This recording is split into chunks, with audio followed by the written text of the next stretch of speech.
Good morning. Today is Tuesday, April 11, 2017. This is the regular meeting of the Los Angeles Board of Police Commissioners. Madam Secretary, please call the roll. Good morning. Let the record reflect Commissioners Johnson, Sobroff, Figueroa Villa, and Goldsmith are present, and we have a quorum. Thank you. Do we have any comments this morning on any of the consent agenda items? We have one card on 1I. 1I.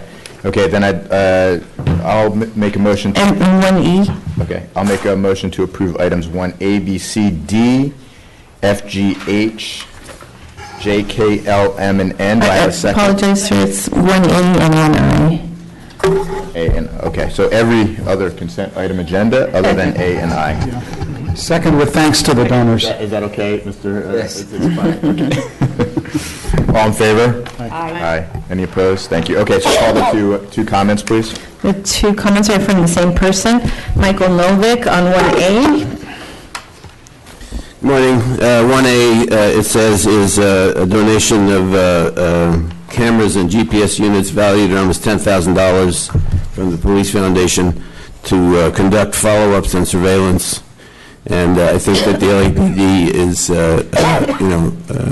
creating an architecture of surveillance and trying to control the population of the city of Los Angeles for nefarious purposes of gentrification, displacement, racial profiling, and I think that you should drop that $10,000 donation and drop the surveillance of people in the city. I also have requested many times, and nobody has acted on it, that you sum up these donations that are in the consent items this week.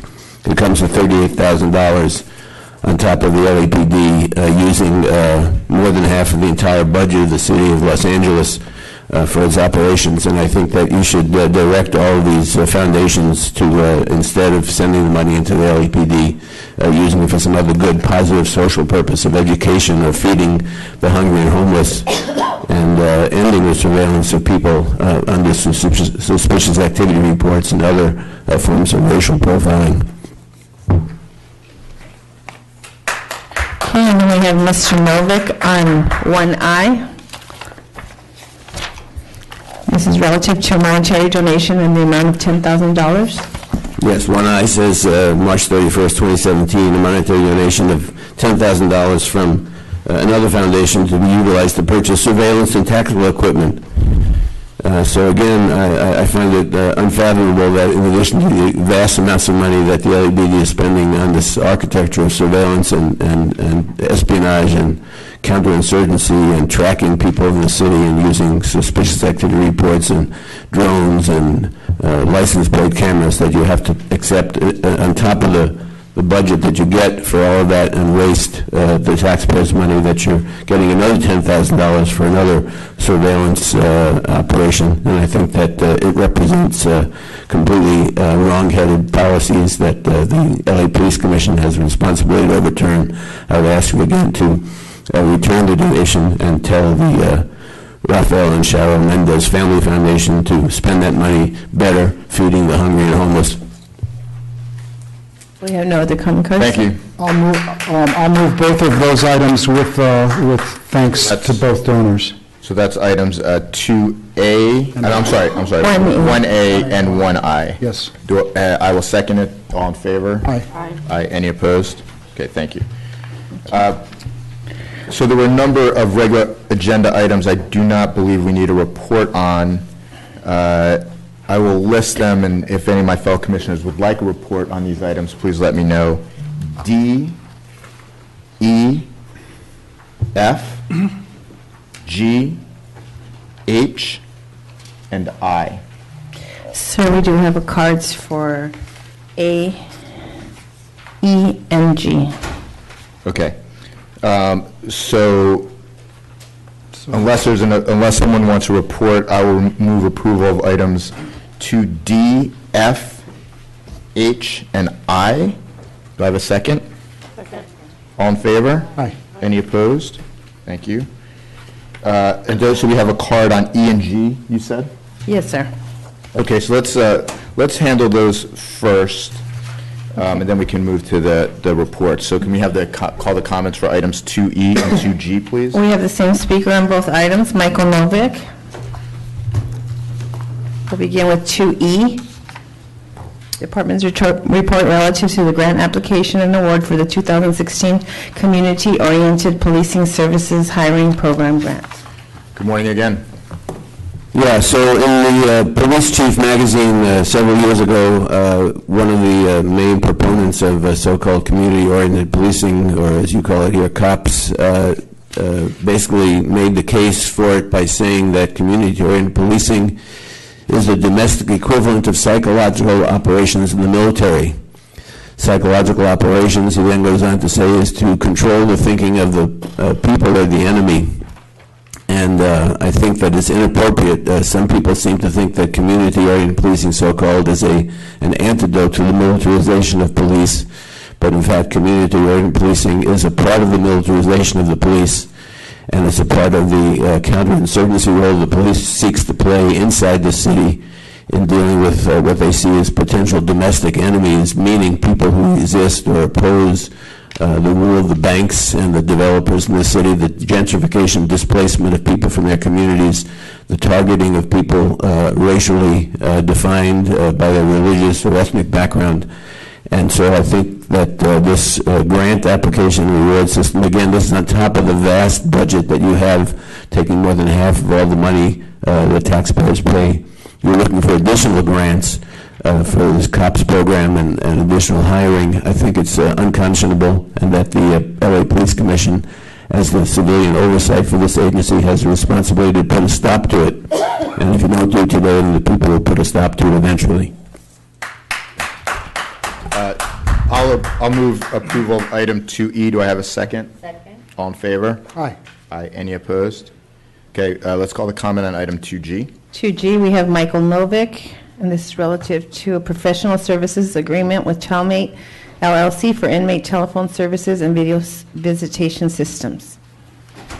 So last year, the Federal Communications Commission started looking into the unconscionable profits that are made by these companies that provide so-called telephone services for prisoners and inmates and people locked up in jails and prisons. Unfortunately, since the Trump administration has come in, I'm sure that any FCC regulation of this is going to go out the door, the same way that they've thrown out any requirements for internet privacy. So I think it's incumbent upon the LA Police Commission to investigate this thoroughly, to find out what they're charging inmates for these so-called telephone services or their family members, and to prevent the kind of profiteering that takes place. You have many people locked up in jail, certainly for LA police jails, have not been convicted of anything. And so you're allowing these private companies to come in and rip money off from people you've put into your custody. And I think it's, again, unconscionable. I think that if the department, I assume, is paying for these services or not, but if they're getting a cut, that's even worse. So I think that if you rubber stamp this one, I think it's further proof of the complete lack of oversight that the LA Police Commission provides day after day, week after week. We come here and talk about these problems, and the LA Police Commission says approve without objection. So I think that you're manifesting your complete incompetence, and you should all be removed and replaced along with the chief. Thank you. Do I have a motion to approve item 2G? Yeah, I read the contract and I approve, move approval. Do I have a second? Second. All in favor? Aye. Aye. Any opposed? Thank you. Okay, so let's move to item 2A, please. 2A, Department's verbal presentation and discussion regarding the current status of the acquisition of body-worn cameras and the impact of the recent public announcement of Taser International/Axon regarding the proposed national field trial of body-worn cameras. Good morning. Good morning, Commissioners. This is Commander Regina Scott with Information Technology Bureau, and I have with me Sergeant Dan Gomez. So the Commission asked us to report on April 5th, Taser International, they changed their name from Axion, and then they also announced that the company will be offering free body cameras and access to evidence.com to the agencies across the United States for a one-year period. From their publications, this equates to what we call like a free trial for the agencies. It's a national free trial. The agencies who want to take advantage of this program, they'll be allowed to field test the devices and also have access to the digital evidence management system. And then they would make their decision if they would like to purchase the cameras. The trial kit will include, in this national trial, they will get the cameras, they will get a bay, they get access to evidence.com, but Axion still reserves the right to determine and limit the number of trial kits they get and then the storage and the capacity.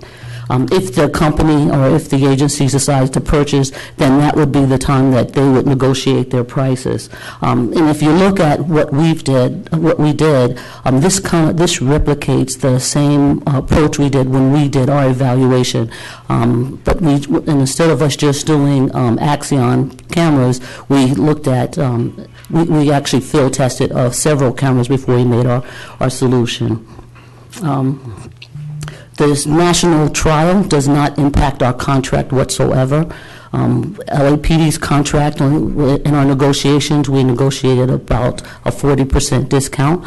But we do have what we called a favorite nation clause. So once this national trial has completed, we will monitor the negotiations that other agencies have, and if they get a better contract than we do, then that opens up our contract to for renegotiation.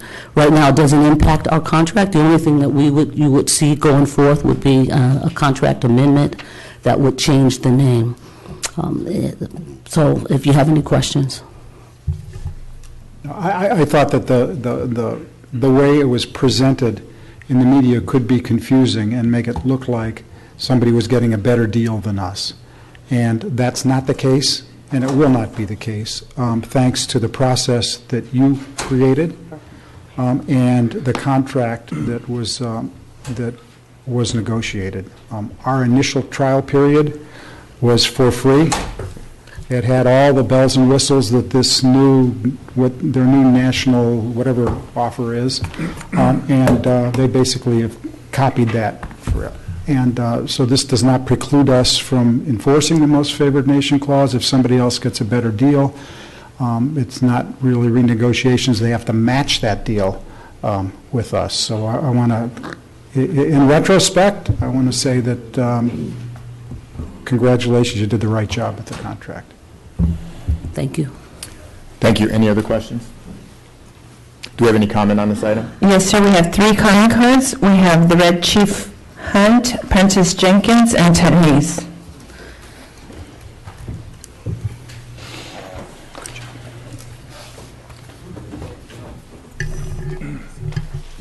The Red Chief Hunt, for the record, if they're going to give us the cameras, I think we should take them.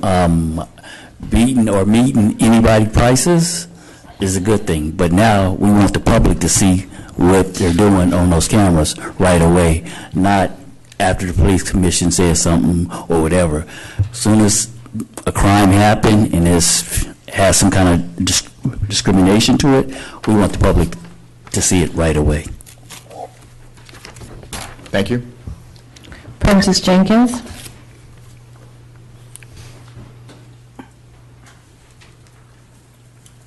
Good morning. Good morning. Good morning, Commissioner Johnson, Commissioner Soboroff, Chief, entire Commission. Prentice Jenkins, Peace Between Residents and Police. I'm not a bug doing a little shameless self-promotion. I did an interview with Channel 4 News. It aired at the 6 o'clock news on August 25th, 2015 about your body-worn cameras. Body-worn cameras are important because body-worn cameras tell the story. It's important that the public gets the story, though. If the public doesn't get the story, body-worn cameras don't mean anything to the public. So that's the most important thing, is that we continue to give the public the right to see the footage. That's important. If the officers who killed Ezell Ford had cameras, we would have known what happened. And we wouldn't be here. His mother wouldn't still be crying. This was a man walking down the street, and he was killed. We don't know why. Body-worn cameras would have solved that.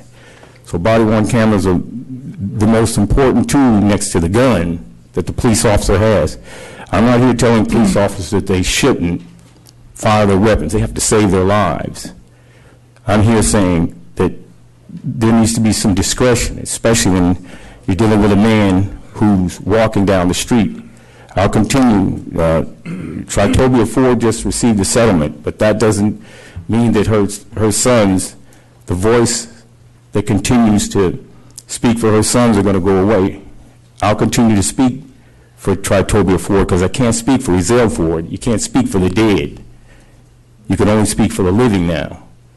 And it's important that we continue to show video to the public. Thank you. Thank you. Todd Haynes.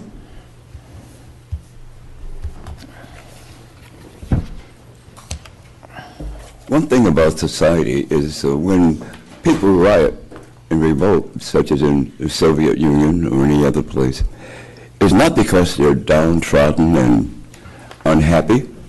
They revolt when they have high expectations that things are going to improve. The politicians promise them a better life, and it doesn't happen.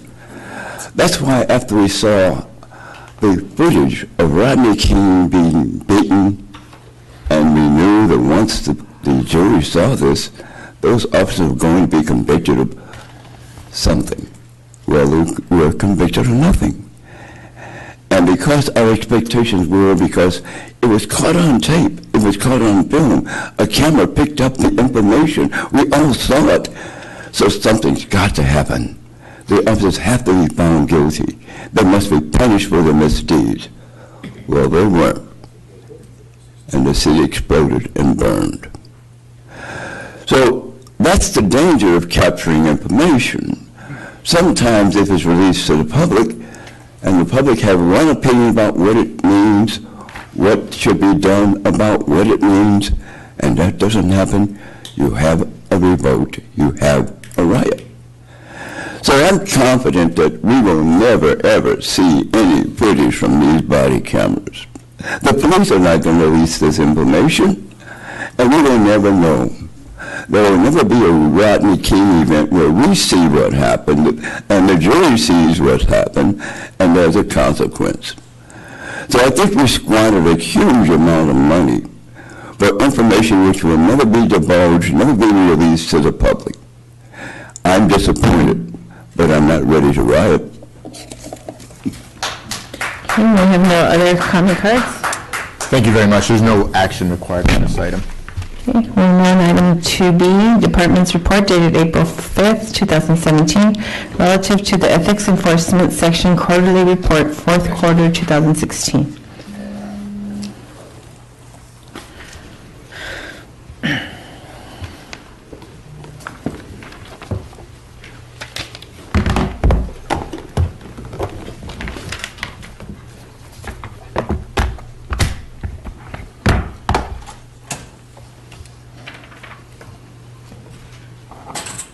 Good morning, Commissioners. I'm Captain Tim Nordquist. I'm the Commanding Officer of Special Operations Division. I have with me Lieutenant Michael Donatoni. Good morning. Good morning. We'll begin with a brief overview of the 4th quarter report, followed by a year-end summary. As you requested during our last report, we'll also provide statistics from the past 5 years for comparison. During the 4th quarter, we conducted 30 tests, 18 complaint intake tests, 12 integrity tests.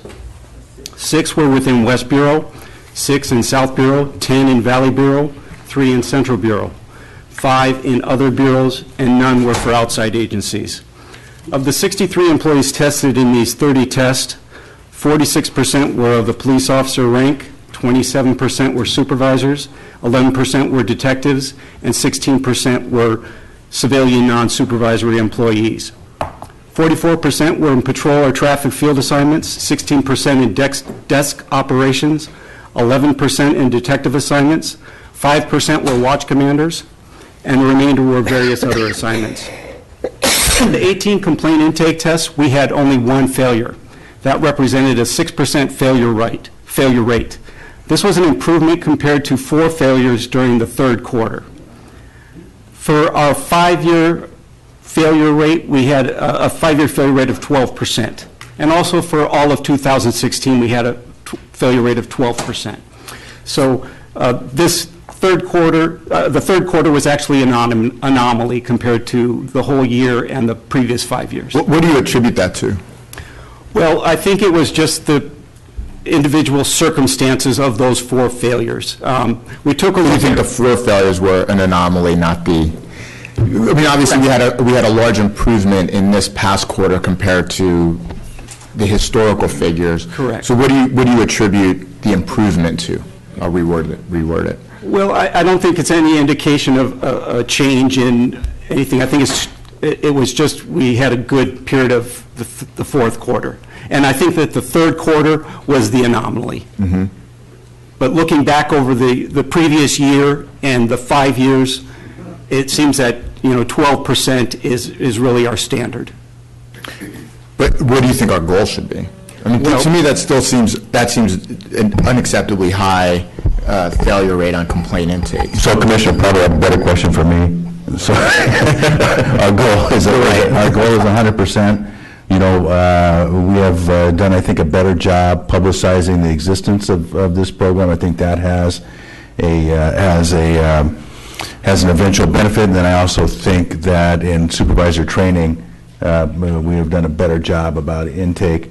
So, these things take some time. So the captain's right. You shouldn't just look at one quarter and judge it one way or the other. Mm-hmm. But over time, we expect to see this. And I've made sure that we ask the right questions and do this in a way that it's not ambiguous about what you should do, and we push forward with that. And then I know they're trying to make sure that they get the right employees and don't get random answers on the phone by somebody that doesn't do it as a general rule. So, I think the integrity of the test is important, and then the message that it puts forward is also important. Almost no other entity does this. This is a byproduct of the consent decree that I think is of a lot of value and has over time improved the department's process. Is it perfect? No, but that's what we strive for. Right.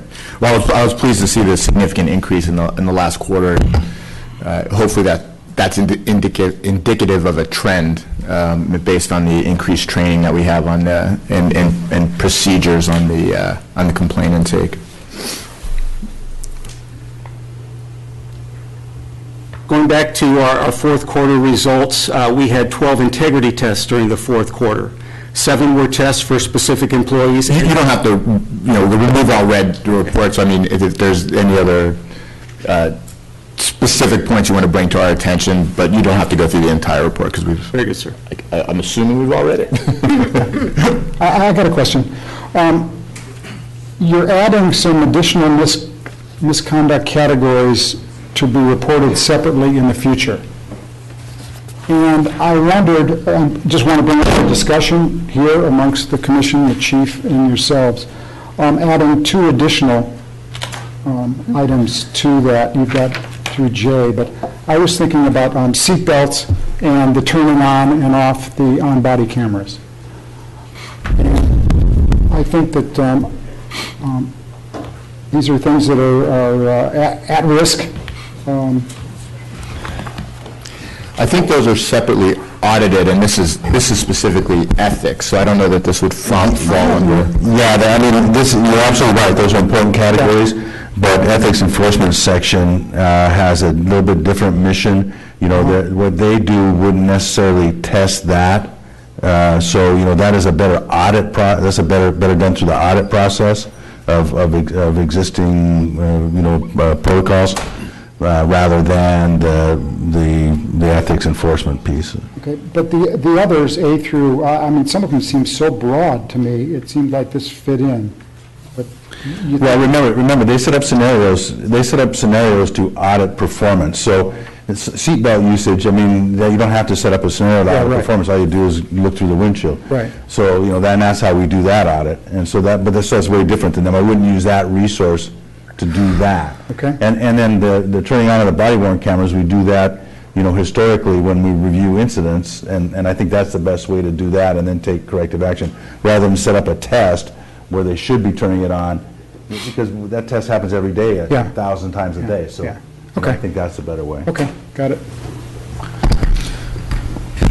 But I think we all agree that those are areas that certainly should be audited, just not through the ethics Okay. enforcement section. Okay. No other questions for me. I'm happy to move the, Do we have any other questions on this report? Okay. Okay, I have two comment cards. Yeah, let's call the cards. We have Thank you. Ted Hayes and Kai Utsui. good job, guys.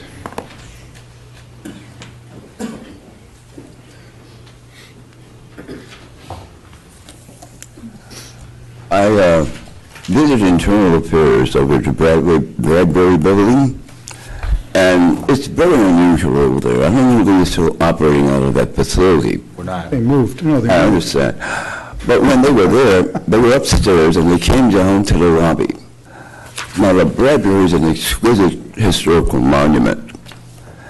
And when the officers were coming down and they saw me standing in the lobby, they said, "You again?"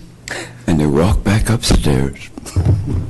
They never came down to speak to me.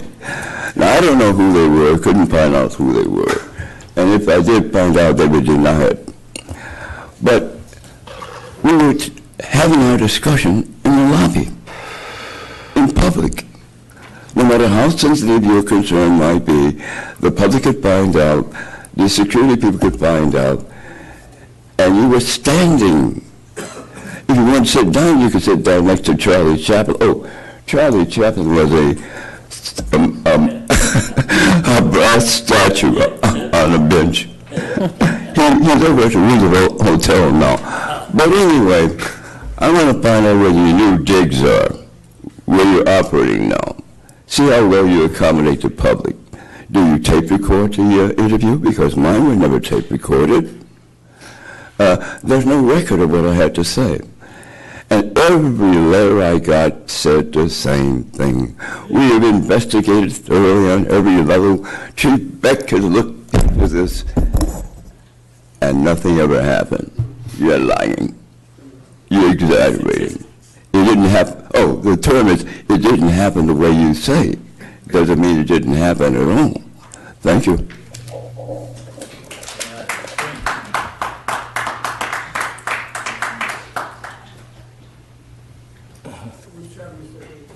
Yeah. There is so much LAPD law enforcement that is not ethical, that is anti-ethical, that is racial profiling, targeting racial people, poor people. Jeff Sessions, U.S. Attorney General, has a history of being racist. Pure racism. He tried to keep blacks from voting during the civil rights movement, and he is Trump's choice for Attorney General. I don't know what this police commission will do. I don't have much trust in it. But I want the whole world to know that the Jeff Sessions and all of Trump's right-wing, anti-Mexican, anti-Muslim as criminals is false. He's a huge liar. Read a book, The Making of Donald Trump. His whole history is a lie.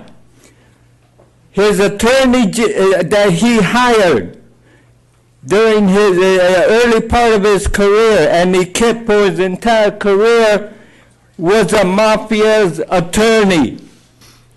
So this police, if they follow Donald Trump and Jeff Sessions' rules, you are in for huge protest. All I could do is repeat it. Jeff Sessions is a racist. He's a white supremacist racist. And the KKK, there's a whole lot of KKK organizations and neo-Nazi organizations. Thank you for your comments. Look up the website, SPLcenter.org, Southern Poverty Law Center.org. Okay, thank you for your comments, sir. They keep track of white supremacist racists all over the country. There are no other comment cards?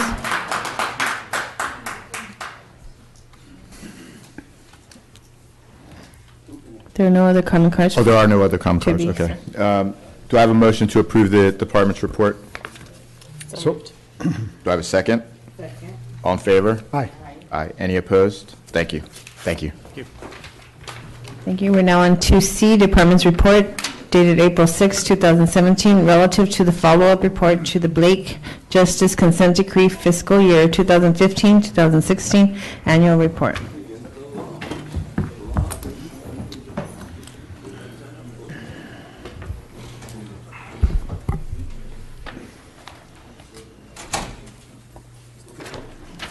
Good morning. Commissioners, good morning.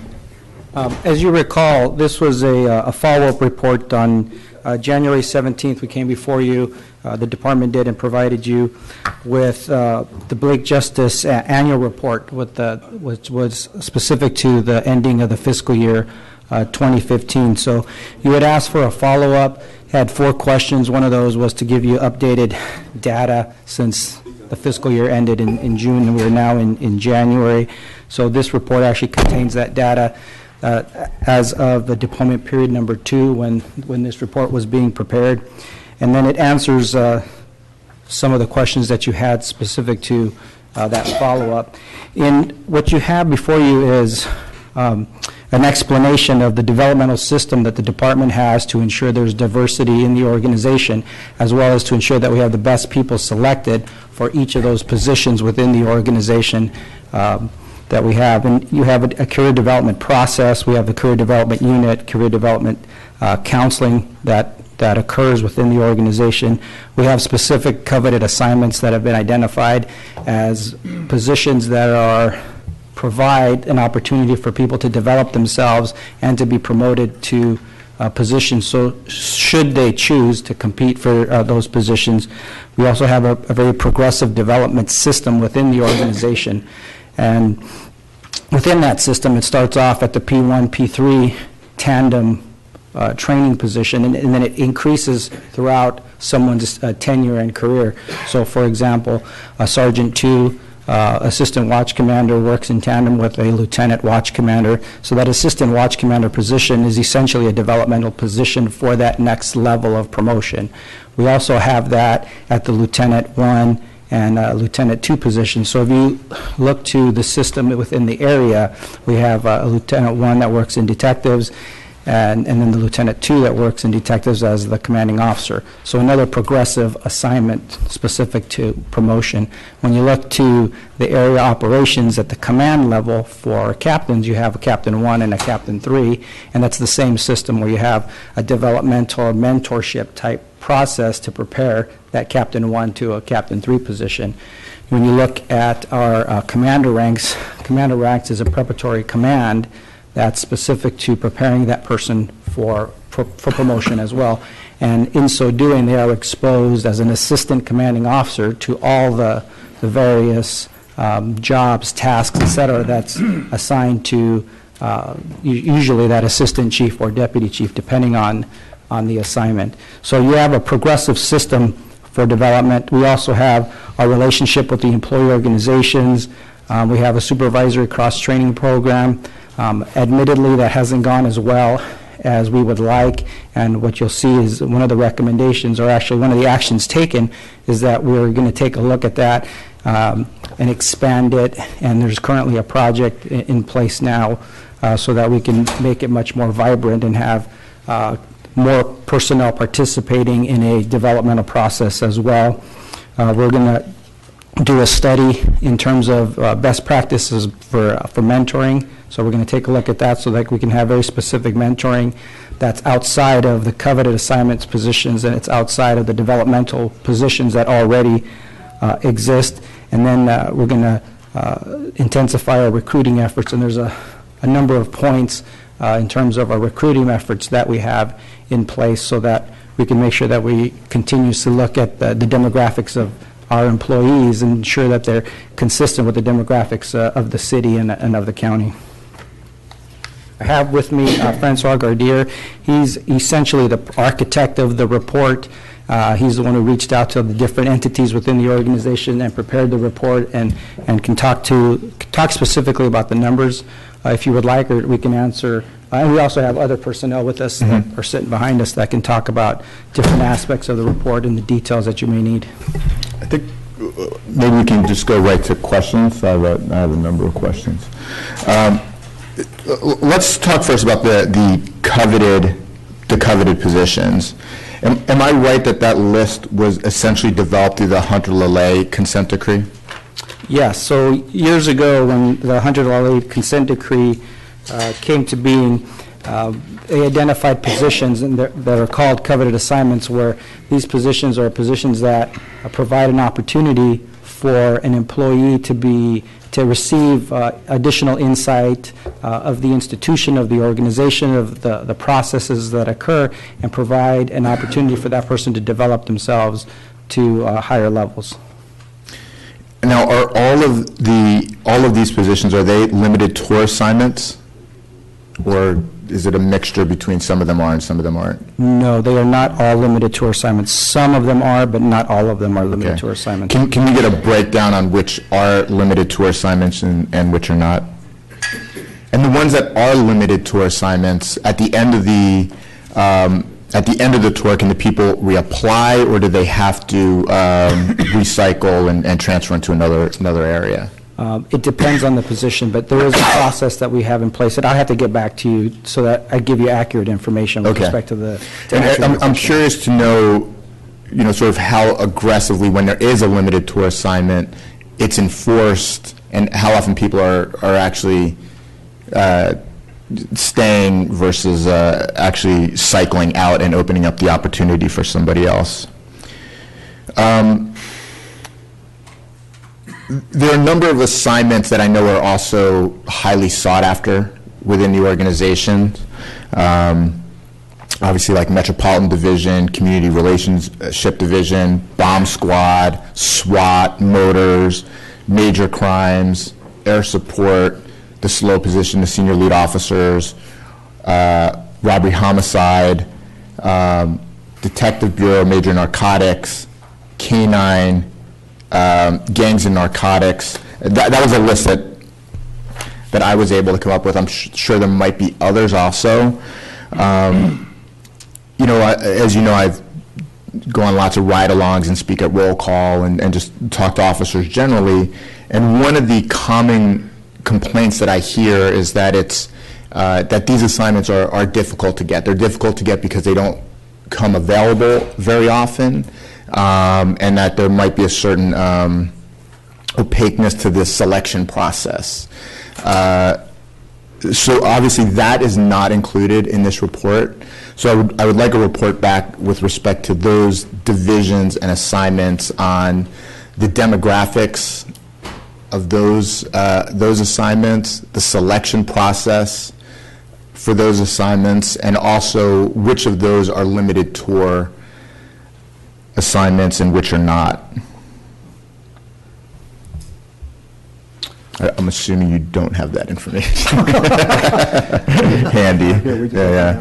I don't have that information, so I would have to provide it. In the report, and if this was included in the report, I missed it and I apologize. It says the department tracks the gender and ethnicity of raters for coveted positions as well as for the candidates. I'd like to see that information as well. Okay. That's on page 7 of the report at the end of paragraph C.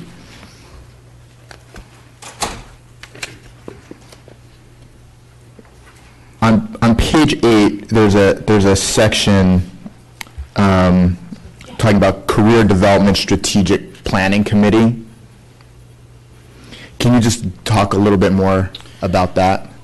So years ago, we had a what was called the Employee Association Development Task Force years ago, and it had representatives from each of the employee organizations, and they provided advice and counsel. They looked at best practices and what they recommended ways to ensure that we improved the organization and made sure that we advertise, and there was an accountability system back to the employee organizations about opportunities.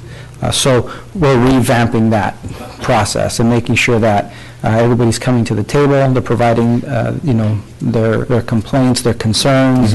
We're trying to address them to the extent that we can, and then trying to ensure that all the policies and procedures that we have in the organization is something that they can agree to, and then we move forward with whatever changes that we're making. Okay. I'd like to hear more about that as that gets reestablished and reinvigorated. Let's see. So then the next section talks about the supervisory cross-training program, which seems like it could be an excellent program, as well as a department mentoring program. And I know that both of these things are addressed somewhat in your recommendations. So on the supervisory cross-training program, you indicate that the participation has been low. Yeah, so initially when it was first rolled out years ago, we had a good number of participants that participated in that, but it became cumbersome because the requirement in that program was to have an equal swap of a detective wanting to participate in the sergeant's process or the sergeant development process, as well as having a sergeant then transferring into the detective position. And essentially it was a swap. So you were giving up someone who was potentially working night watch, morning watch hours, graveyard shift, to someone who was working day watch shift from a 9 to 5. So it wasn't an equal number of participants that wanted to participate because it was a voluntary process. Over the years, that cumbersome process just kind of dissipated, and we were still doing it, though we weren't vigorously tracking it. So we're going to reinvigorate that because it's a good program. It's a good opportunity for our sergeant folks in this track supervisory positions to ensure that they get the investigative background, as well as our investigative folks to make sure that they have the supervisory and management type background. So we're going to reinvigorate that.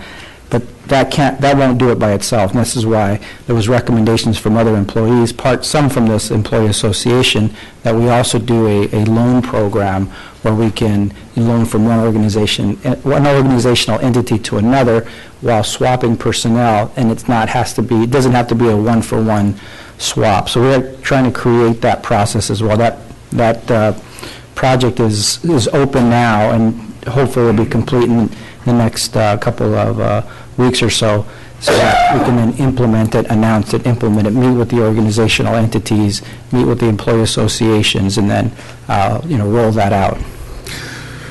So what do you think, maybe 6 months, 9 months before you know whether we have more significant participation in the program? Yes. Okay.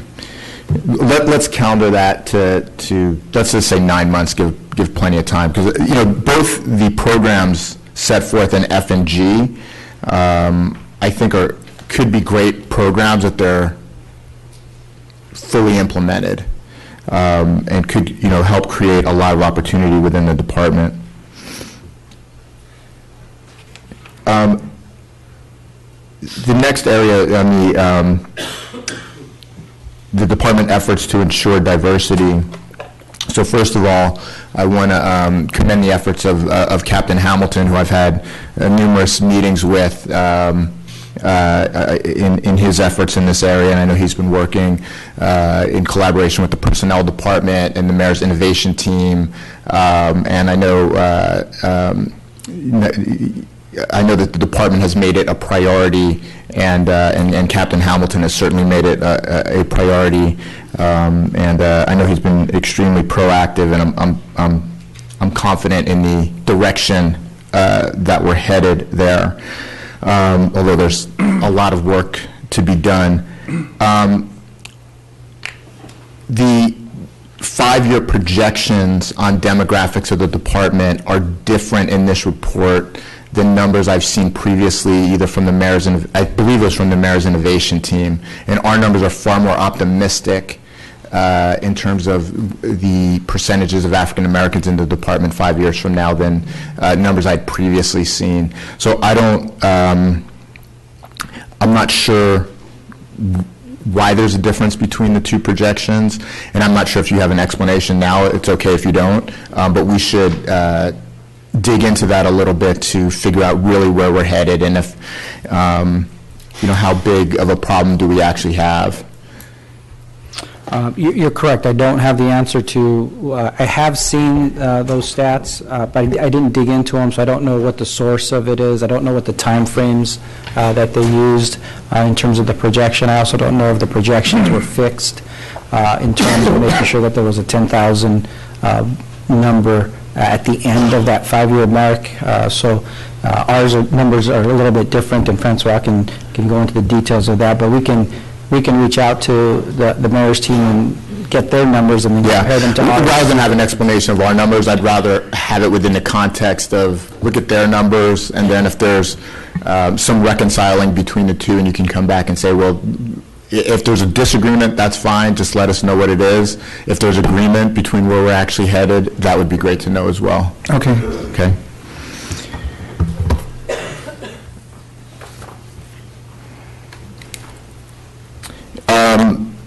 So I thought and this is, the actions pending this all are I think they're the right initiatives for the department to be pursuing. When does it make sense for you to have a report back on those elements so we can track the progress?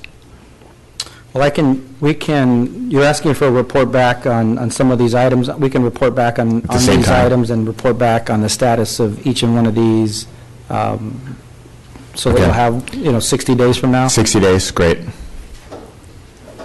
Those were my questions. Any other questions? No. Thank you. There was a lot of very helpful information in this report, and I was frankly surprised at how quickly you were able to put it together with the level of detail. I know it took a lot of time, so I was very pleased to see it on our agenda for this week because I wasn't expecting it so quickly. Thank you. Oh, you're welcome. Francois did all the heavy lifting on this. Well, with the help of Captains Espinoza and Hamilton and Personnel Division as well. Good job. Excellent work to everybody involved. Do you have any comments on this item? I have none, sir. Okay, thank you. So, do we need a motion on this? Just to file the report? Need a motion to review and file the department's report, and do I have a motion to review and file the department's report? So moved. Do I have a second? Second. You can sort that out. All in favor? Aye. Any opposed? Thank you. Thank you very much. Thank you. Thank you. We're now on item 2J, Department's Report dated April 6, 2017, relative to the Technical Investigation Division Audit, AD number 15-092.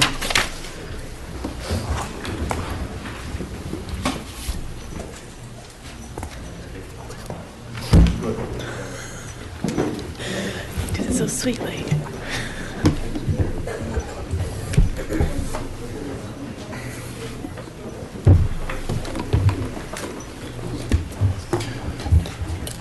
Good morning, Commissioners. Police Administrator Jeffrey Phillips. I'm the Commanding Officer of Audit Division. I'm Deanna Markley, the Commanding Officer of Technical Investigation Division. Chuck Ziegler, Assistant Commanding Officer, Technical Investigation Division. Officer Cazoose, P3, Audit Division. Good morning. Good morning. Commissioners, before you have Technical Investigation Division audit. This audit assessed various aspects of Technical Investigation Division and measured its compliance with department directives as well as its own manuals as it pertained to different units within the division, such as the latent print unit, the photography unit, the polygraph unit, and the electronics unit.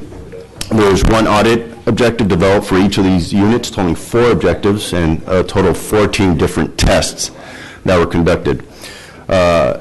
Technical Investigation Division is relatively a new division.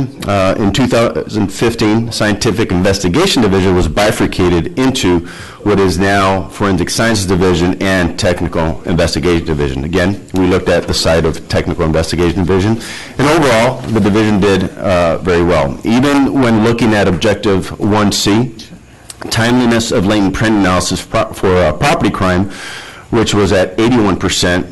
Further assessment determined that the 38 late cases occurred during a time when the automated fingerprint identification system, which is an integral part of the analysis for latent prints, the system was not operating, and thus being the primary cause for the delay.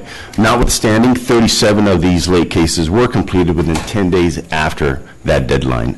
Other than that, again, the division did well with all the various objectives. There were no recommendations, and that concludes my presentation. Thank you. I thought the results were very good.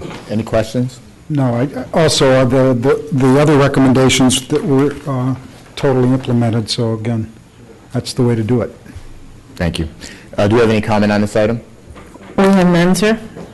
Great, thank you. Do I have a motion to approve the department's report and executive summary? So moved. Do I have a second? Second. All in favor? Any opposed? Thank you. Thank you very much. Okay. Thank you. We're now on 2K, Department's report dated March 29, 2017, relative to the work permit audit AD number 15-059.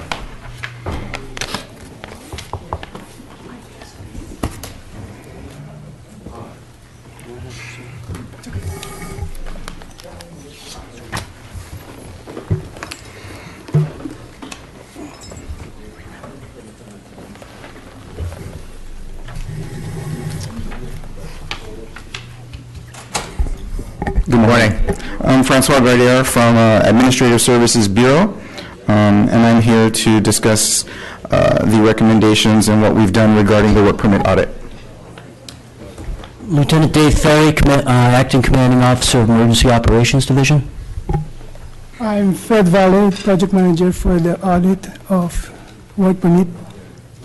Commissioners, this audit sought to assess the investigation, approval, and record-keeping process for permits of secondary employment, or otherwise known as regular work permits, and the motion picture television filming work permit application and renewal processes, and to determine the overall compliance with the department policy and procedure.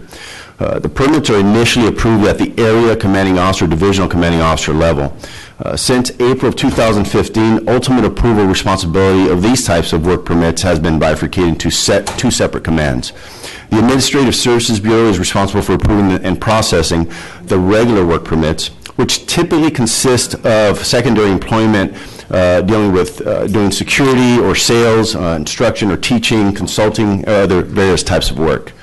Emergency Operations Division is responsible for approving and processing the motion picture television filming work permits, and that's through contract services section. This audit comprised of 4 audit objectives with 10 topics that were tested. Again, overall the department did well. There are some areas that were identified requiring attention. Objective 1A assessed the completion of the application for the motion picture and television filming work permits.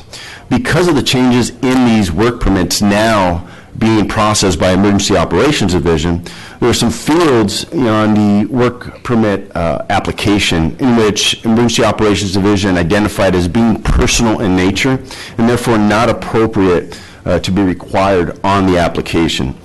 Although identified in the audit as incomplete application, it is really a matter of having this particular work permit application updated to reflect the information that Emergency Operations Division feels is appropriate for or to have on the application.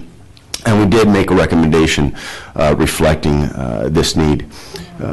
So it's more of a process problem than a substantive problem? It is. It's really a process because of this bifurcation, updating the application, and so it reflects the information that they need to capture. And when will the application be updated to get to? I'll go ahead and refer that to Lieutenant Ferry. It's in the very final stages, Commissioner. It has one more office to go through. I've got copies of it here. It's really on the launching pad. Okay.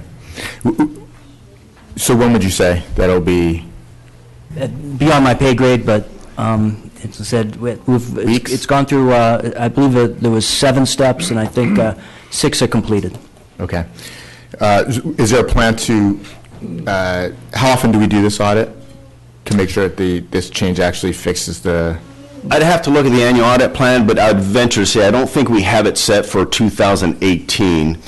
However, at your direction, we could go ahead and take a look at maybe some limited areas. I would say let's just look at this one specific area, since the other areas were fine. This is just one specific area.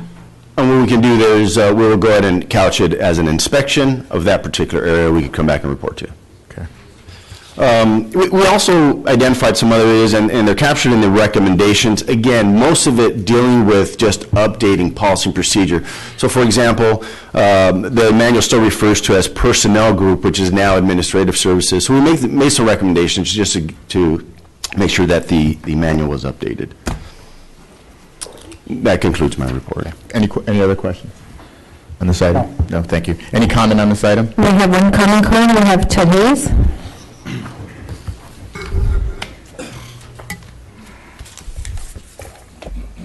I have no idea what item this is. We're on item 2K. Okay. How am I to know that? How am I to know what item you're on? The secretary identified the item before we gave the presentation. All right. But if you walk in at this particular time, you don't know what item you're on. Anyway, I submitted a card to speak on an item and never got to the sergeant of arms. I don't know what happened to it. Several officers at the wall and all around will collect the cards and theoretically turn them into the sergeant of arms. Because I did that and complained about not being called, I was told to speak on the item under public comment. You have a 9,000-man police force and a substantial number of civilians, and no one can tell you how to do the Brown Act? You can't speak on agenda items and public comment.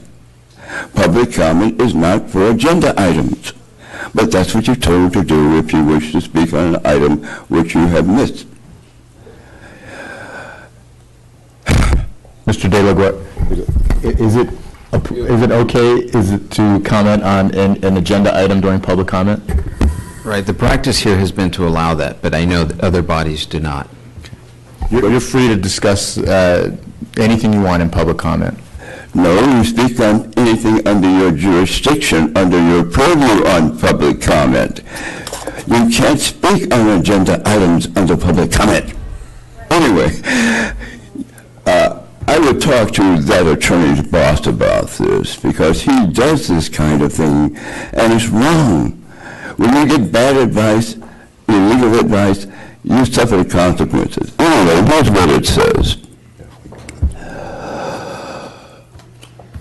When a member of the public testifies, now there's comment and there's testimony.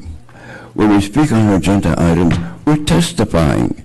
When we speak on non-agenda items, we're commenting. This is what the Attorney General of the State of California says. When a member of the public testifies before a legislative body. That's a new term, testifying, but that's the term for Thank you for your agenda comment, items. Mr. Hayes. Do we have any other comment on this item? None, sir. Do I have a motion to approve the department's report and executive summary? So moved. Do I have a second? Second. All in favor? Aye. Any opposed? Thank you. Thank you. We're now on item number 3, report of the Chief of Police, Chief Beck. Good morning, Commissioners. Morning. A couple of things I comment on before I give my update on crime statistics and personnel. First was a trip to Washington, D.C. that took place late last month. The mayor and I went specifically to deal with immigration issues, and we talked to a number of people that are decision makers in the national process. Hopefully we were able to get some of our points across. Spoke with Secretary Kelly, spoke with Representative Michael McCall, Chairman of the House Committee on Homeland Security, and spoke with Attorney General Jeff Sessions, and primarily on the definitions of sanctuary city and on the ICE practice of issuing detainer requests to local police departments. So, you know, we got our points across, and we will see where that all goes. One officer-involved shooting since our last report occurred on April 6th at 11:54 hours in Central area when uniformed police officers responded to multiple calls of an assault with a deadly weapon taking place, wherein an individual was stabbing other individuals in the area of 7th and San Pedro.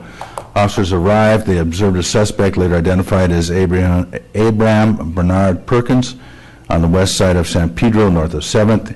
He was engaged in a physical altercation with another male. As the officers got out of their police vehicle, they observed that he was stabbing the other male with a knife. An officer-involved shooting occurred. Mr. Perkins was struck by gunfire, which ultimately stopped his action.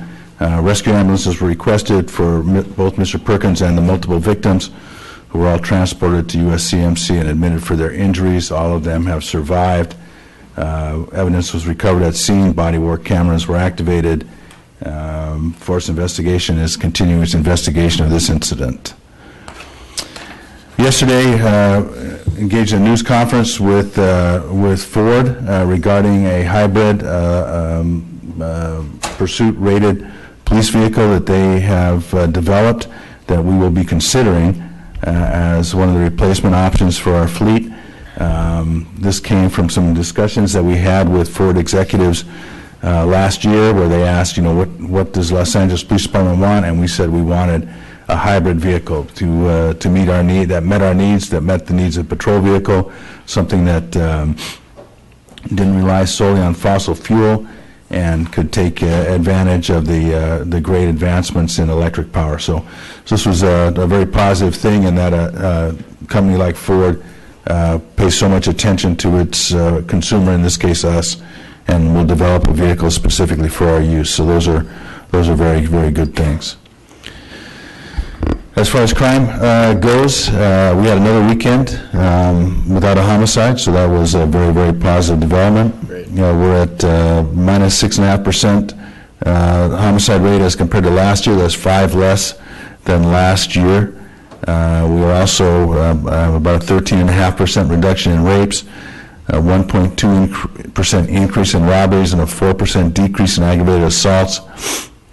Our violent crime for the year is a minus 2.8%, and our property crime, being led by motor vehicle theft, has a very incremental increase of 1.9%. Most of that takes place in vehicle-related crimes. You know, I would urge the public not to leave valet keys in their glove box. Don't leave your key fobs in your vehicles, and please lock your vehicles when they're unattended. Those 3 simple actions more than make up the increase in our vehicle thefts and our thefts from motor vehicle. Shooting victims are about even with last year. Reports of shots fired are down. We have seen a general decrease in gang activity, highlighted by about a 40% increase in gang-related homicides year to date. Obviously, some of these crimes have not been completely classified, so as gang-related or not, so we'll see if that holds. Traffic collisions, we're at about a 2.1% increase in traffic collisions. We have suffered 67 fatalities year to date, which is a significant increase over last year of about 15.5%. We are seeing a decrease in driving under the influence related crashes, and a slight decrease overall in hit and run related crashes. We have seen an increase in motor vehicle versus pedestrian of 1.5%, so a relatively small increase in the total motor vehicle versus pedestrian accidents, but a giant increase in the fatalities. We've had 41 motor vehicle versus pedestrian fatalities. Almost every one of those is obviously the pedestrian, as compared to 24 last year. So those are significant, and you know, as people that come from other parts of the country wonder why, in particular, our traffic units and our motor cops pay such attention to pedestrian violations and then also violations of pedestrian right-of-way by vehicles, and this is why. This is a huge cause of death in the city of Los Angeles. It exceeds the toll that we have suffered from gang-related homicides this year. So it's significant, and it's something that we want to work on and that we will work on. Matter of fact, I think next week they have me scheduled to go work on traffic enforcement, and I will do that, and we'll concentrate on pedestrian violations because that's what's killing people in the city of Los Angeles as we speak. We have a graduation, as was mentioned, coming up Friday, like we do every month, or pretty much every month.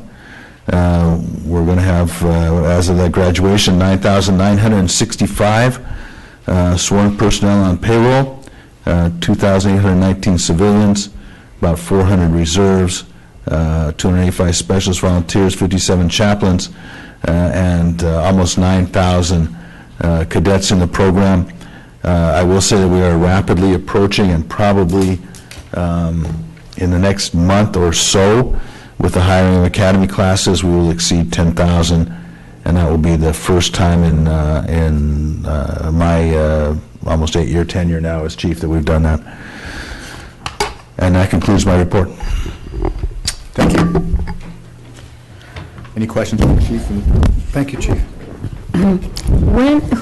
Who does reports on civilians, on our civilian staff? Is it excuse me, Commissioner, like hiring? hiring and, yeah. Well, We never hear about our civilians, that's all. Well, Chief Villegas can certainly do that. Most of our issues with hiring civilian is, well, not most, all of our issues with hiring civilian is budget related. You guys will be reviewing the budget in the near future, that will reflect the department's desire to hire more civilians, but it's been very difficult. So, I mean, to be blunt, that's the issue. Do you have any public comment on this item? Yes, sir, we have 9 comment cards. The first 3 speakers, the Red Chief Hunt, Michael Novick, and Yvonne Michelle Autry.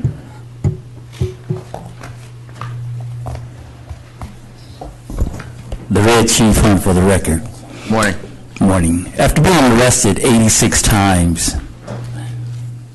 from LAPD, and knowing that the federal process has called about 32 of them arrests illegally, I want to know when the statistics come out when you guys make false arrests and when you guys have to be accountable for it. I'm in the process of changing the whole process with the police commission. I think the public really should have something to say, but I think the Brown Acts speak up loud and clear. It's holding you guys accountable for you guys' actions. As we know, I'm a specialist in that. I was trained by Dr. Herschel Swinger to hold you guys accountable and the city accountable. I'm the go-to guy to really understand that you guys just can't do whatever you guys want to do. And being accountable, whether you're a police commission, whether you're a police chief, whether you're a commissioner, you are accountable. And you may not be accountable in Superior Court, but you're accountable in federal court. If you guys have any problems, you guys can go to the 9th Circuit and see my case, and it's on video. Stephen Rohde, when he waxed up the city, and the city attorney had to walk out the back door. That not only happened once, it happened twice. So be aware of my health is almost back, and I'm holding everybody accountable. And I just want to show you, Matt Johnson, they don't care about you. You know, Michael Jackson said it best. They don't really care about us. You know, and I'm going to show you that the city's not going to come to your aid, and they're going to hold you accountable for it. Just like you, Chief Peck. I'm holding everybody accountable. I'm an expert in the Brown Act. I spent 3 years with a federal judge over there in federal court. Michael, glad you're getting healthier.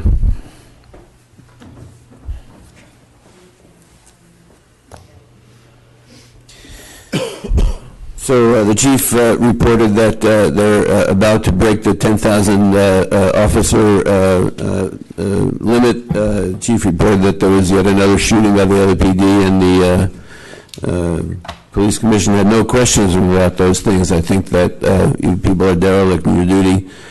A couple of months ago, the chief was ballyhooing the fact that he thought that the character that Tom Selleck plays on Blue Bloods is based on him, so I started watching the show.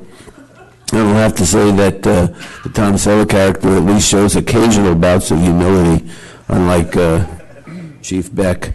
I think it's time for Chief Beck to go, and I think it's time for all of you to go unless you exercise your responsibilities and actually overseeing the department. I noticed that you spend a lot more time inquiring about the fairness within the department as far as promotions and reassignment of officers to cushy, coveted job positions within the LAPD than you ever do inquiring about how the community feels about how the police department is carrying out its responsibilities to the public to operate with fairness without racial discrimination and profiling. And if the chief got any assurances from Attorney General Sessions that respect for people who live in the city without regard to their immigration status or documentation is going to be respected by the federal government, I'd like to hear it. Yvonne Michelle Autry.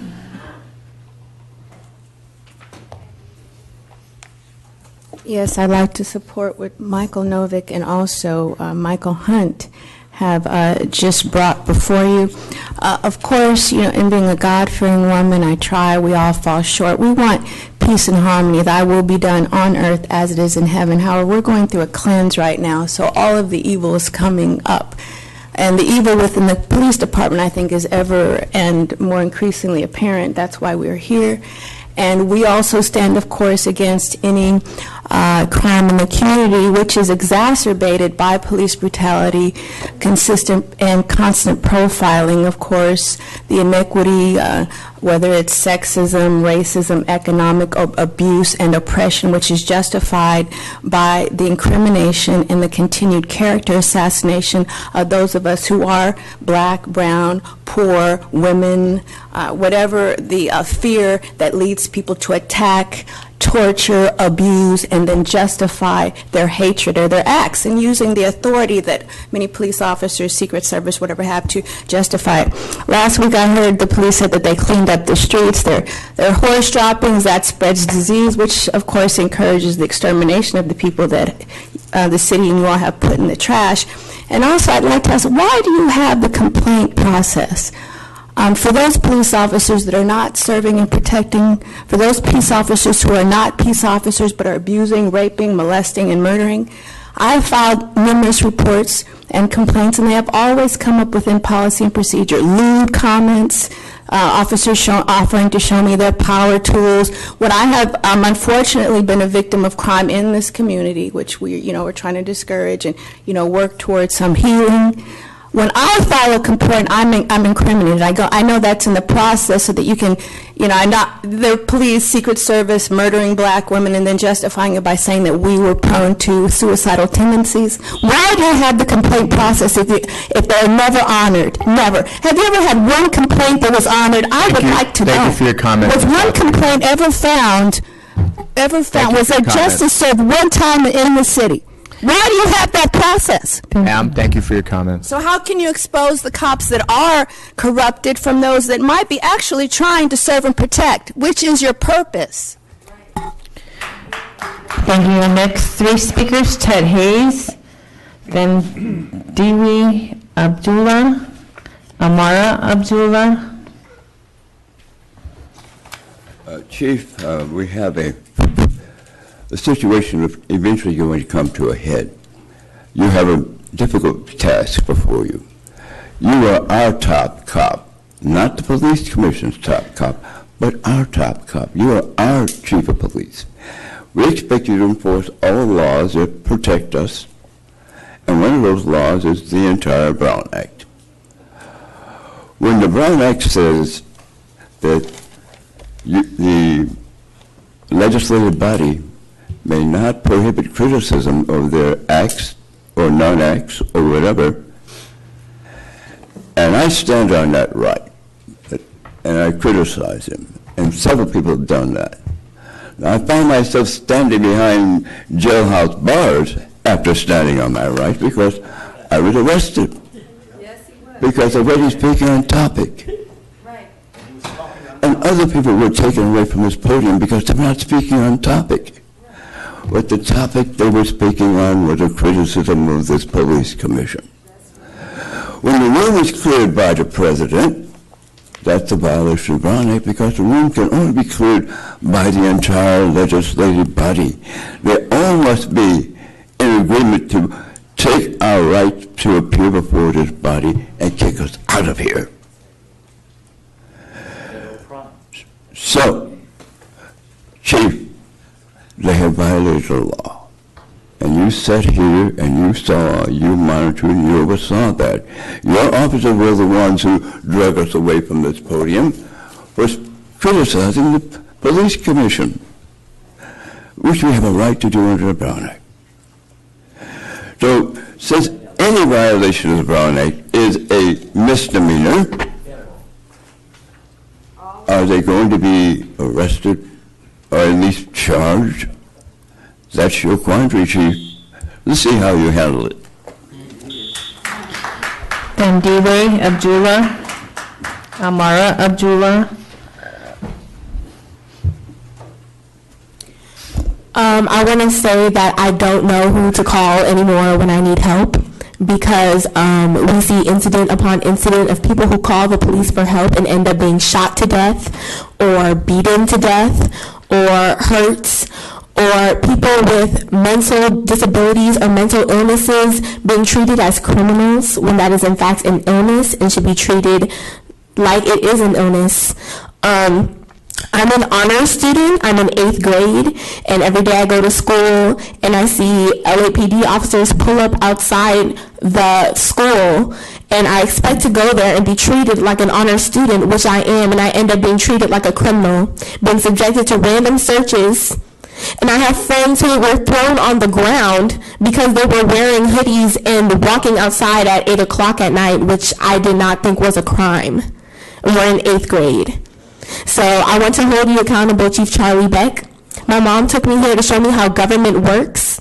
And the police commission is supposed to be a place where you hold the police accountable for their wrongdoings. You have done the citizens wrong, Charlie Beck.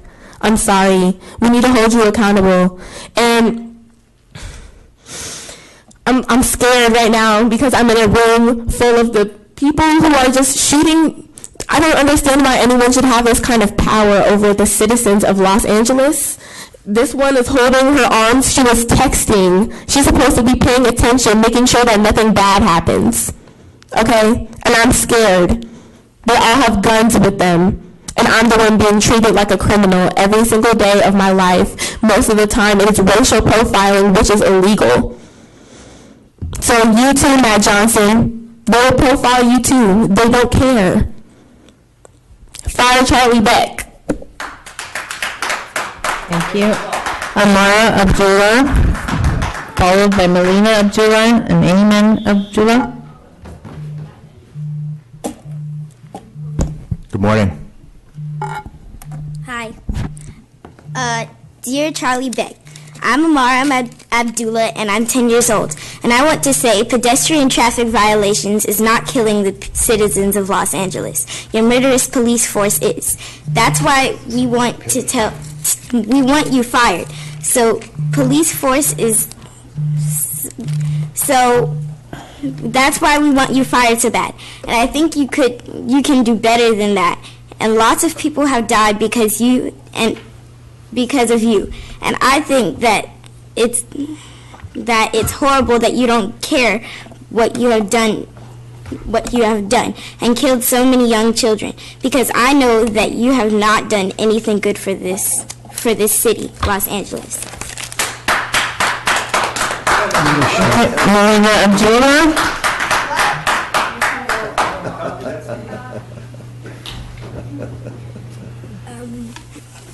Oops. Oh, okay. Excuse me? I don't think Charlie Beck is doing the right thing. I don't want to use the restroom at a police encampment and police officers put their hand on their gun. Bye.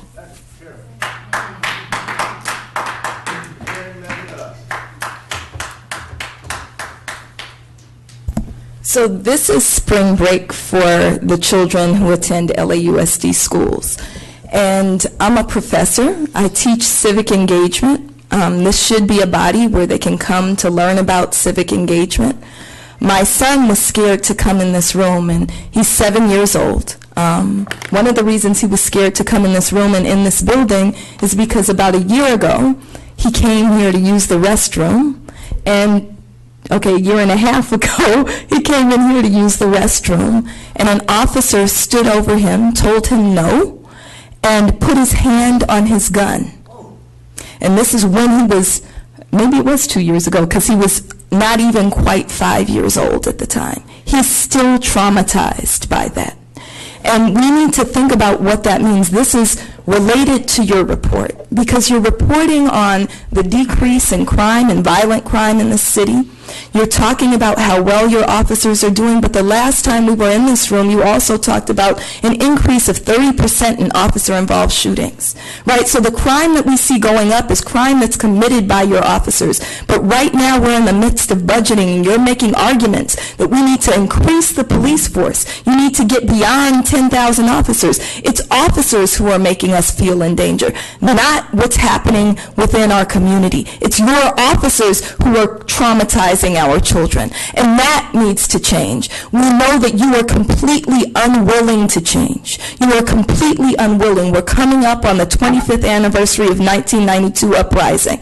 You have called Daryl Gates your mentor and role model. That is the kind of police chief you are. If we are to learn anything from 92, then the first act that you all should be doing is firing Charlie Beck. Fire Charlie Beck. We have one more card on this item. I can't read it. I believe it says Irina Martin. Thank you.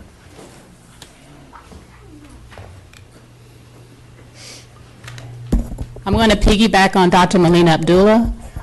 Matt Johnson, hiding the video, pretending that it doesn't exist. Charlie Beck, almost a whole year to play games. Waukesha Wilson, trust me, that video will come out. You're hiding it, you're re-editing it. It's going to come out. Just like Sandra Bland, it's going to come out. So sit there, entertainment attorney, and smile and make little remarks and smirks all you want. Steve, you doing the flip off to the mothers, the grieving mothers, you'll pay for that. There are no other comment cards on this item. We're now on item number 4, public comment. We have 13 comment cards. The first 3, the Red Chief Hunt, Prentice Jenkins, and Michael Novick.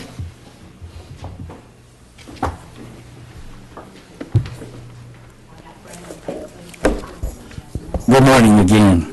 Good morning. I want to talk a little bit about the statistics that you guys did over there in the homeless thing. I heard all of these beautiful statistics, but no solution. And this is where the suits and ties don't know what they're doing. The city attorney don't know what they're doing. The people should take control. Number 2, Article 1 and Article 2 of the U.S. Constitution of the Brown Act puts you guys in violation of this meeting. Like I said, number 1, you guys are going to be accountable, whether you guys want to sit down and talk with me or you guys want to sit down and talk with the judge. It's not a game with me. I've been arrested 86 times, and it's very serious. I think you guys know that it's very serious with me too, because when you start charging individuals, then that means that your liable and your property and your pension is up for grabs. That's That's not my intention. My intention is to correct the problem. My intention is to work for the public. My intention is to make sure that you guys understand what the Brown Act means, because the city attorney doesn't. Because if he did, he would train you guys on what not to do and what to do. It's sad that I told you guys don't bring me down here.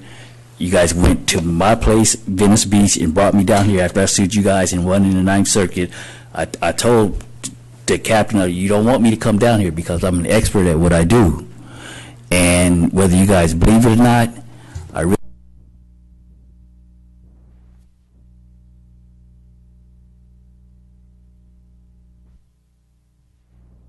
like I said, just look at the video at the Ninth Circuit Conference and see how we swept you guys up. This is not no fun, because you guys all have like 8 years of college, and you guys know that you guys are accountable.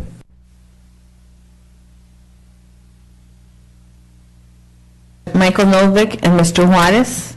Prentice Jenkins, Peace Between Residents Police. I'm going to continue to speak as the voice for Tritopia Ford, and remember Waukesha Wilson also, to remember those two, and to ensure that that those two receive justice. I think it's important for us to remember what this country is about. And it is Ray Charles that taught us what this country was about. And it's important for me to remind us what it's about through Ray Charles' song. Oh, beautiful, for spacious skies, for amber waves of grain, for purple mountains, majesty, above the fruited plains, America, sweet America, God shed His grace on thee, and crown thy good with brotherhood, from sea to shine, shine and see. Thank you. Thank you. Michael Novick, please.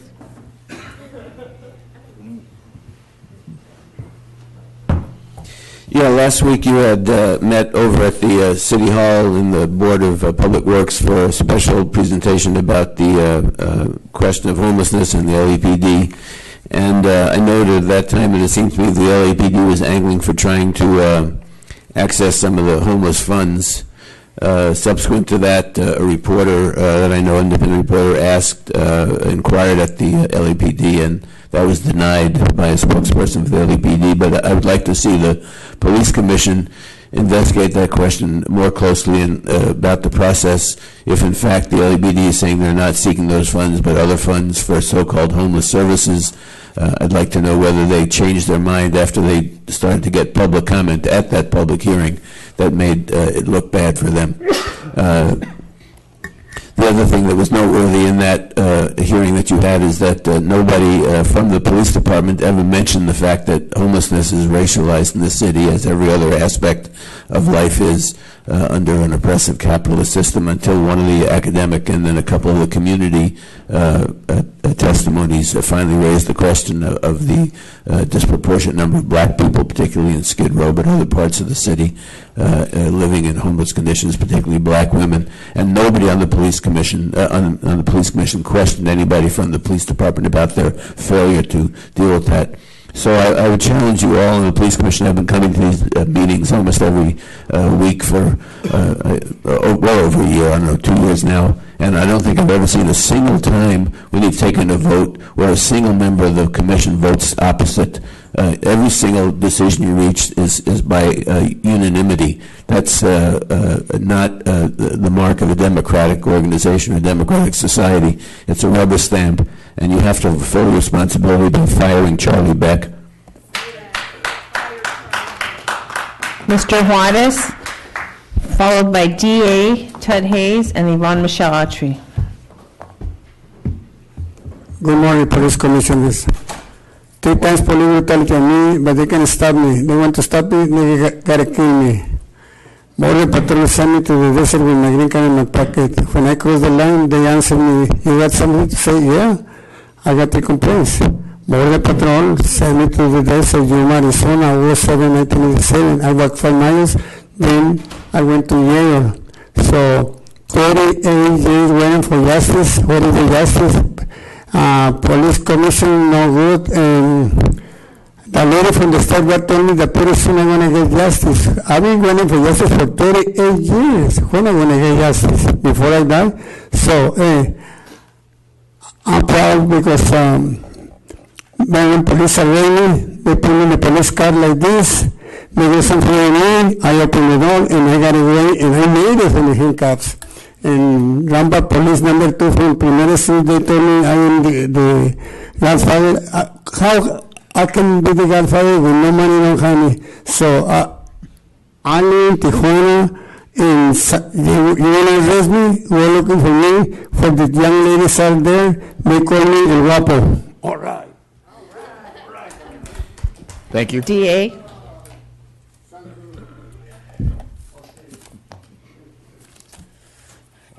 As long as I can speak as well as that man.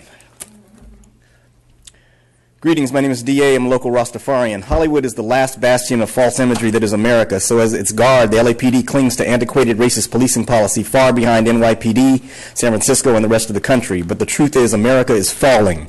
That fact makes some people mad, some sad, some glad, some relieved, and some with a combination of feelings. So I've provided a checklist to separate fantasies and feelings from facts as we all experience the fall of America together. Number 1, the economy. Americans have no hard savings and no manufacturing left. Number 2, values, Calvinism. The empire building values and the foundational values are no longer taken seriously. The historic timing and relevance of America are over. Number 3, social unsustainability. Psychologically, America is a racial house of cards. There's no leadership as there is no moral authority. Number 4, timing. All of these imperial death blows are occurring simultaneously. Number 5, international development and the growing potential self-sufficiency of the third world nations. Number 6, loss of core common culture, vision, direction, and the philosophic expansion of the populace. Number 7, economy breaking imperial armies. $54 billion in military expansion is planned. Number 8, international pressure, loss of credibility. U.S. is scared of China militarily. Also, predictably insincere words to the Chinese by American diplomats will lead to fewer and fewer economic agreements with China in the future. The 21st century has been dominated by America's Hail Mary ploy to save itself. 9/11 was a plot by America. The 19 terrorists and Osama bin Laden. The American government sought to scare people into allowing the NSA to create an electronic secret police state, complete with a political militia of morons, and the ongoing intent to inject everybody with computer chips. It is the mark of the beast, but the Tower of Babel is collapsing. It's the devil's last stand. The people will establish a new practice. They will exit the building, then burn it down. They will burn down the machine that purposely starves third world children, makes targets of us all, and which nobody wants. The people will plant gardens if they are hungry. Cottage industry will replace corporations. The culture of ignorance. Thank you for your comments, sir. That is not wanting to know stuff, fed the mechanization age. Machines will be for tools, not people. No ban, no wall, no stop and frisk. No ban, no wall, no stop and frisk. Thank you, sir. No ban, no wall, no stop and frisk. No ban, no wall, no stop and frisk. The next speaker, please, Ted Hayes, followed by Yvonne Michelle Archer.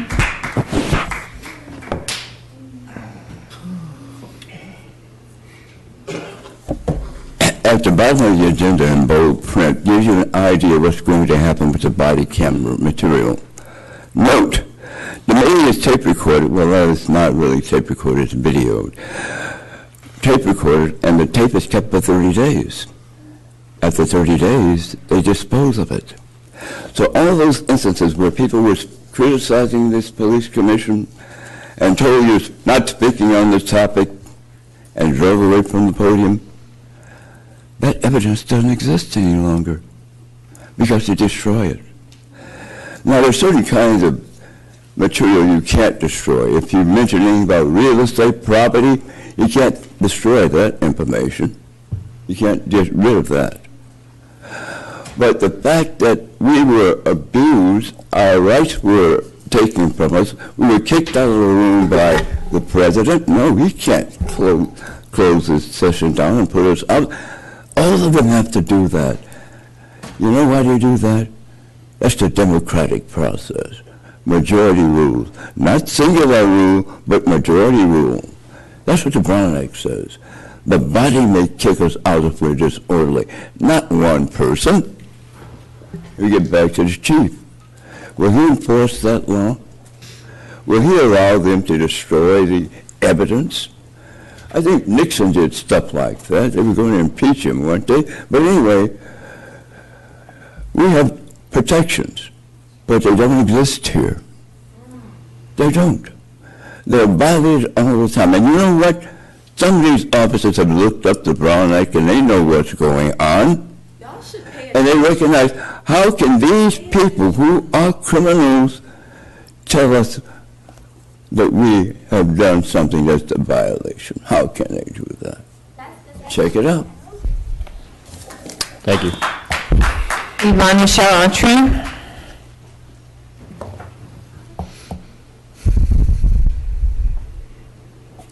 Yes, I just support what and all of my previous colleagues have stated.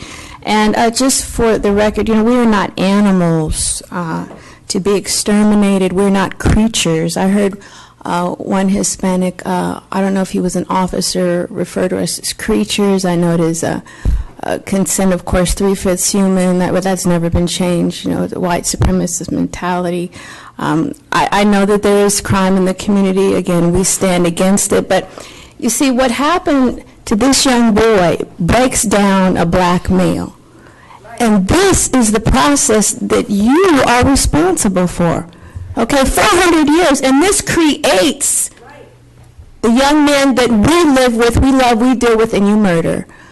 So you have to understand, this is a little child, he's a little boy, and these wounds, of course, and he has to heal, and if he doesn't, the young men, they perpetrate self-destructive behavior or against their women and their children. So you see, we bring it right back to you and this white supremacist or racist institution. Unfortunately, I have been a victim of crime in the community. A few white officers have helped me. Asian officers have helped me. But the issue is, again, for those black men, they might have been victims, profiled, intimidated. This is a breaking process which has never really ended in this country. 5 years ago, a white female stalked me, accusing me of having a relationship with her husband. I don't do that. For no reason, I don't date white men. I'm not an adulterer. I'm not a racist. I have friends. And so when I filed my subpoena, I served it correctly. Okay, she went to the bailiff when we had to appear before the judge, and she did this and some hand movements, and immediately they reversed the culpability again, okay, and accused me of not filing my subpoena her correctly. And that was on the record. See, this is institutionalized corruption and white supremacy that Chief Dale Gates instituted because I believe he was a Klansman. How dare you support this man openly? Because this is the example that all of your police officers follow. It's a spirit of racism, hatred. You know, and this is something you should not hold a public office if you have bias. And you profess it. I guess you're open. You must be proud of it. Thank you for your comments, ma'am. This is not going to be white supremacist martial law and no police state. Not on our watch. We have children. Do you have children? Do you have a soul? I know this is Illuminati telling you what to do. Ma'am, thank you for your comments. But you have a responsibility in your own choices as well. And you, for the money, whatever, house Negro, I didn't say it. But, it's just, I'm tired of being falsely accused. I'm tired of filing complaints and having the culpability reversed when I am the victim. Do you understand? We stand against the criminal misbehavior in the community, but again, this is a result of people that have been abused and broken and wounded. Ma'am, please have a seat so we can move on to the rest of the public comments. Why do we have a police department if you do not serve and there is no justice and we are here? You cannot incriminate us and label us all bipolar, manic, depressive, schizophrenic. So you're trying to provoke a race war? Thank you. Well, it is imminent. Thank you. The next three speakers, please. Thandiwe Abdullah, Adam Hale, Ayman Abdullah, and Amara.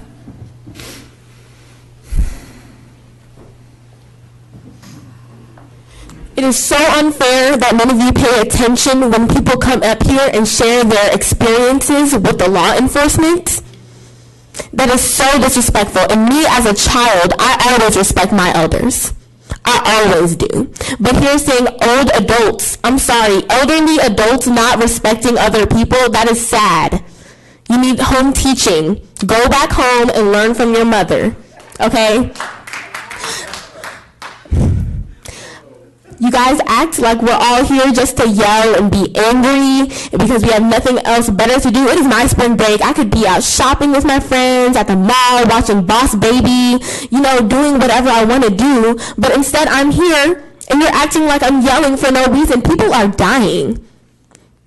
Last time I checked, I thought that murder was a crime. I thought it was a crime. And you're acting like people come here and yell and scream and cry and share their personal hard experiences because they just want to. It's hard for them and it's hard for us. You guys don't know what it feels like to lose a child or a family member to LAPD because most of you are white. And Matt Johnson, you're basically the same thing. Okay? You need to look at your community and start thinking about what you're doing wrong. I see you rubbing your eyebrows like this all the time because you look stressed, and it is very stressful for us to have to walk outside and be afraid for our lives. That's what's stressful.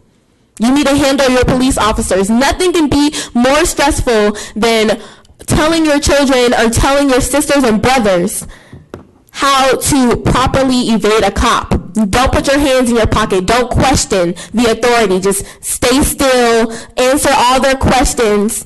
That's so sad. And if you can't understand that, you need to go.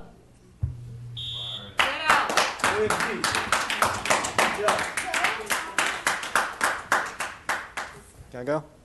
All right.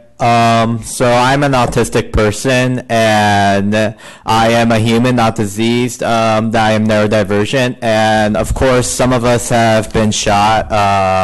We had Stephen, Eugene, Washington, and Sepia, mutiny, all people of color. But I just like to say that sometimes when we have those police encounters, it can be really, really hard for us to stay still and for us to follow those compliances because we got a lot of things going on in our heads. And sometimes we really need that grace, and we really need to not be approached with violence. It can be really scary, especially to see a gun, because we have been seeing media throughout our lives that basically associate guns with violence, and it's very, very, very, very scary when we see that violence. Yeah, thank you so much for hearing it out. I want to propose one more thing. I feel that, thank you. Thank you. Amen. Abdullah? We all need to listen to that. That was a very informative talk. Yes, that was very helpful. Pull it all the way down, okay? Okay, so excuse me. Does anyone remember? Okay, I'll just. Okay, so you say you're supposed to protect and serve. It's more like you're protecting and serving yourselves. You're supposed to be protecting and serving citizens. Bye. Amara, followed by Melina, Abdullah, and Hamid Khan. Hi. First of all, didn't your parents didn't your parents and teachers teach you any manners? If not, you need to go back to kindergarten. Because Matt Johnson, they hired you because they wanted to show you that they aren't afraid to hire a black man and that they aren't racist. And it's not fooling anyone. And you should be so sorry because I, as a black girl, I am not safe, and neither are you. And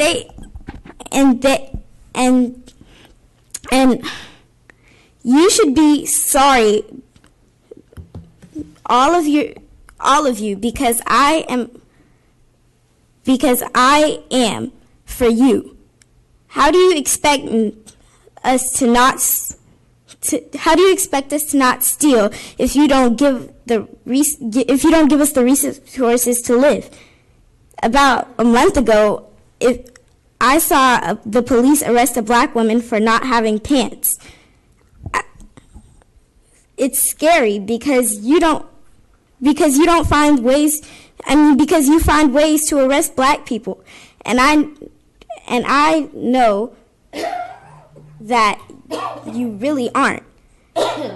And I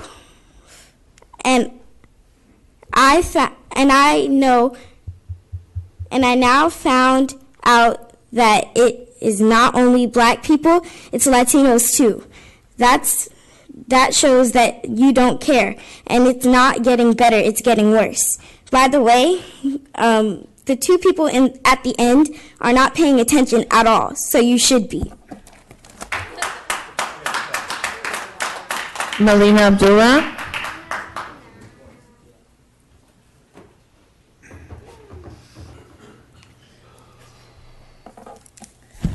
So I just want to share why I brought them here. So I mentioned civic engagement. We're living at a time where there is so much coming at us, it can make us feel powerless. And it's important that our children know that we have power, that there are ways that you engage, there are bodies that you can go to and say, we want something different. So that's why I brought them here. I let my 7-year-old take a microphone knowing that he's 7 years old and he's going to come off like a 7-year-old, right? Because he needs to know that even at this age, he has power. The sad thing is, this body has been completely unresponsive. This body is supposed to be the oversight body for the police department, but instead, I think part of you lowering your gaze, part of you texting while the public is talking is because you've been duped into believing that you work for them. You don't work for them, you work for us. You work for us, so public comment, if no other time, is the time when you should be listening. Unfortunately, you've been engaging in kind of a political maneuvering, right? We know that you have conversations with the mayor and with the city council and with all of these political operatives who tell you how to maneuver and tell you how to protect this institution. But it's not the institution you should be protecting. It's us. You were appointed to protect us, to be the voice of the citizens, to be the voice of the residents. So do that. Pay attention. Listen to them. And all of us need to remember that when they don't, when these people run our communities and abuse and brutalize and kill our people, it's our duty to rise up. We're not doing anything wrong by being here or by being in the streets or by making demands. That is our duty. If we don't rise up, we submit to the vision that they have for us. We have a better vision for ourselves. We want freedom. We want freedom. Hamid Khan.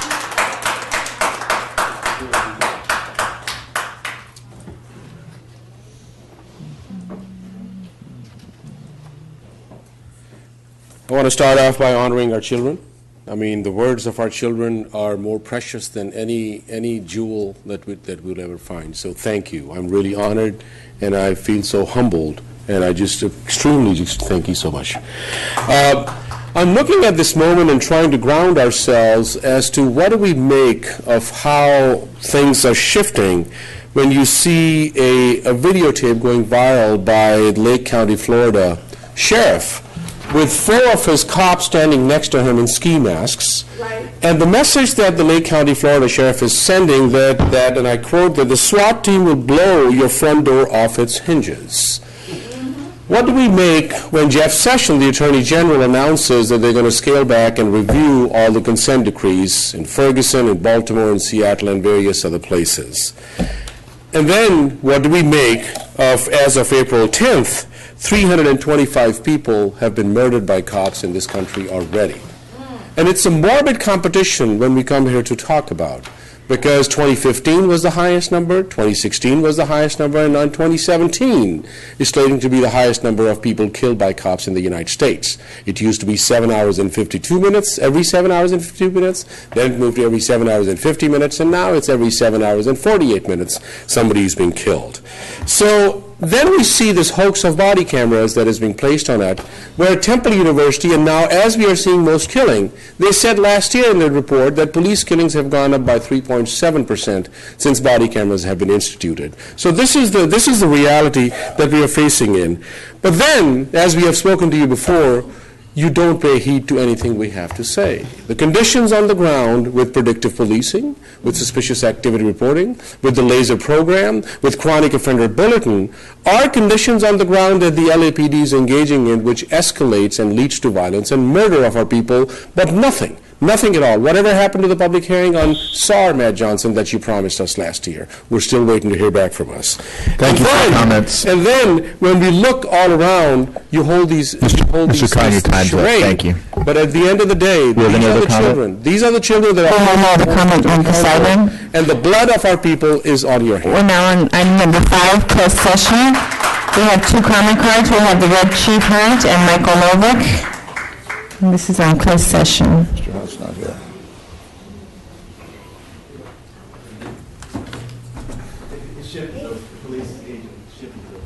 Yeah, this is on the closed session item 5A1. It's listed as officer involved shooting number 2816, meaning that by barely the end of April of last year, LAPD already shot 28 people.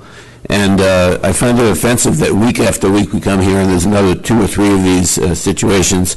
Earlier in the day you heard some testimony from one of the officers about the fact that when they did an audit, they found that 12% of the complaints were failed to be properly dealt with and filed by the department. So I think when you conduct this closed session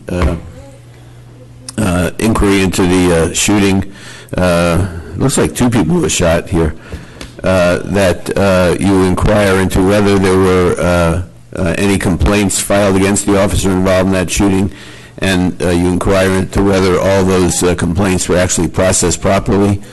I think that you need to look at the overall picture that results in 28 shootings inside of 4 months last year, and how many shootings have already taken place this year, because the chief said there was yet another shooting last week.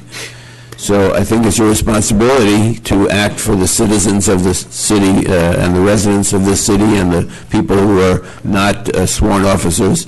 And you expressed a lot of concern about the civilian employees of the department. You expressed a lot of concern about the fairness with which the department creates diversity in its own ranks, but you're not expressing sufficient concern about the lives and the rights of the people who live in this city who are being abused by the police department. We have no other comment cards. The Board of Police Commissioners will now recess into closed session to discuss items number 5A, 1, and 2 in accordance with Government Code 54957.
The Board of Police Commissioners has concluded its work in closed session. We are back in open session. In closed session, item number 5A1 was discussed and the chief's recommendations were unanimously adopted. In closed session, item number 5A2 was discussed and the chief's recommendations were unanimously adopted. Mr. Vice President, is there a motion to adjourn? So moved. Second. All in favor? Aye. Aye. Meeting adjourned. Thank you.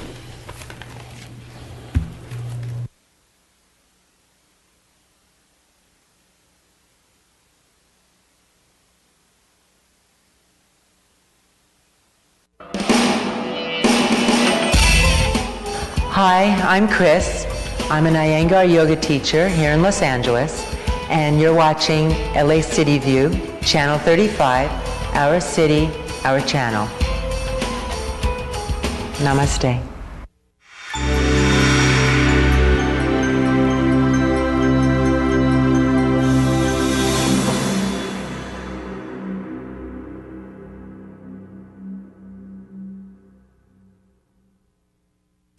Hi, I'm Chris Van Allsburg. You may have read some of the children's books I've written, Jumanji, Polar Express, or Zathura. In this episode of NASA